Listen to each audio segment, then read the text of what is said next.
जय हिंद जय भारत। कैसे हैं आप लोग? बहुत दिन हो गए थे आप लोगों से बात किए हुए। सबसे पहले तो आप अगर मेरे ब्लॉग पे नए हो तो आप इसको सब्सक्राइब कर लें, लाइक करें, शेयर करें और कमेंट करना ना भूलें।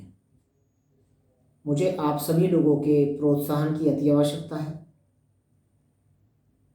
आई need your support, so please like, share, then comment और बेल आइकन जरूर दबा दें आप, जिससे जो मेरे आने वाली वीडियोस हैं उनके नोटिफिकेशन आपको मिलता रहे। कार्यक्रम बन रहा था केदारनाथ जाने का, बद्रीनाथ जाने का, लेकिन वो दोस्तों ने और हम सब लोगों ने जो है मिलकर रद्द कर दिया। और उसका जो मुख्य कारण है रद्द करने का वो ये है कि इस समय जो केदारनाथ की और चार धाम की स्थिति है वो बड़ी विस्फोटक है। आप लोग देख रहे होंगे कि भीड़ बहुत चल रही है। सोनप्रयाग जो अंतिम छोर है जहां तक गाड़ियां जाती हैं केदारनाथ जी की यात्रा का, उसकी जो अपनी क्षमता है ना वो 8 से 10 हज़ार लोगों की है, लेकिन इस समय वहां 25 से 30 हज़ार लोग जा रखे हैं। तो पहाड़ हम लोगों के बोझ को कहां तक बर्दाश्त करेगा। और सबसे बड़ी बात यह है कि यात्रा 6 माह तक चलने वाली है। अगर आप थोड़ा धैर्य बना के रखेंगे, संयम बना के रखेंगे तो सभी को बड़े अच्छे से दर्शन हो जाएंगे। हम जब किसी धार्मिक यात्रा पर जाते हैं तो हमारा मुख्य उद्देश्य क्या होता है कि हमें दर्शन हो जाए, और वो इस समय नहीं हो पाएंगे। और मैं पहले भी 1-2 बार कह चुका हूं कि आप किसी भी धार्मिक यात्रा पर उसके पीक टाइम में ना जाएं।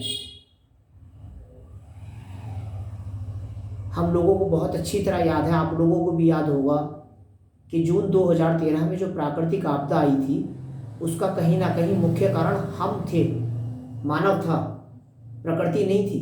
देखिए, प्रकृति का अपना सफाई करने का एक तरीका होता है जो हमें अच्छा नहीं लगता है, क्योंकि उससे बहुत बड़े स्तर पर मानव क्षति होती है। 2013 में भी हुई थी। गलती हम लोगों की है। आप किसी भी धार्मिक स्थल पर चले जाइए, चाहे वो पहाड़ पे हो या प्लेन में हो नीचे, वहां कचरा देखिएगा कितना फैलाते हैं हम लोग जाकर। और मैं आपको ये अपना व्यक्तिगत अनुभव बता रहा हूँ। मैं 2 बार तुंगनाथ जी की यात्रा करके आया हूँ, आपने देखे हैं मेरे ब्लॉग पर। वहाँ इतनी प्लास्टिक की बोतलें हैं, इतने रैपर हैं चिप्स के। मेरे आप लोगों से एक सवाल है और आप कमेंट में मुझे इसका जवाब दे सकते हैं कि हम लोग जब किसी धार्मिक यात्रा पर जाते हैं तो हम धार्मिक लाभ उठाने जाते हैं या वहाँ हम लोग गंदगी करने जाते हैं। हम लोगों ने पानी पिया, बोतल ड्रॉप कर दी, भाई चिप्स खाया, वो फेंक दिया वहाँ पर। हमारी गंदगी कोई फॉरेनर साफ करने नहीं आएंगे। और क्यों कोई गंदगी साफ करेगा भाई? हम लोगों ने पूरे का पूरा जो है सिस्टम बदल दिया, पूरा वातावरण बदल के रख दिया पहाड़ का। इतनी गंदगी फैला दी हम लोगों ने वहां जाकर। तो मेरा आप लोगों से सबसे आग्रह निवेदन है कि आप इस तरह से गंदगी ना फैलाएं पहाड़ पर। आप जब केदारनाथ जाएंगे तो देखना क्या बुरा हाल कर रखा है। और मैं सार्वजनिक रूप से ये बातें कहना नहीं चाहता हूँ, लेकिन फिर भी कहूँगा, वहाँ आपको बियर की बोतलें और वाइन की बोतल भी मिल जाएंगी। भाई कर क्या रहे हो आप? धार्मिक स्थल है, धार्मिक उद्देश्य से जाइए। आप उसको टूरिस्ट प्लेस या पिकनिक प्लेस मत बनाइए। उसके लिए बहुत सारे आपकी जगह पड़ी हुई है पूरे भारतवर्ष में ये करने के लिए। जरूरी नहीं कि वहीं जाके आप बोतलें फेंकेंगे। और प्रकृति अगर अपने भी सफाई करने का तरीका आता है ना भाई अपना, तो उससे हमें बहुत बड़ी भारी दिक्कत होती है। वो हमने तो 2013 में अनुभव करा है उसका।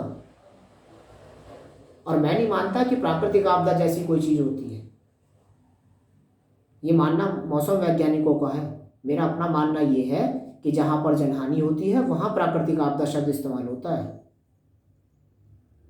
अगर कहीं पे इस तरह की घटना एकांत में घटेगी, बाढ़ आएगी, तूफान आएगा और किसी तरह की जान मार दी या जनहानि नहीं होगी पहाड़ पर कहीं पर, तो आप उसे नहीं कहेंगे प्राकृतिक आपदा है। आप ये कहेंगे कि भाई प्रकृति का चक्र है अपना, इसी तरह से चलता है। तो ये सोच है हम लोगों की।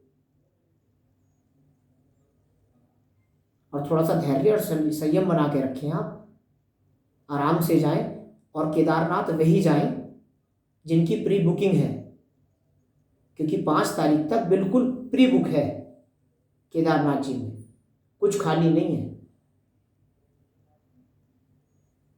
और सिर्फ केदारनाथ जाने का एक ही रास्ता है।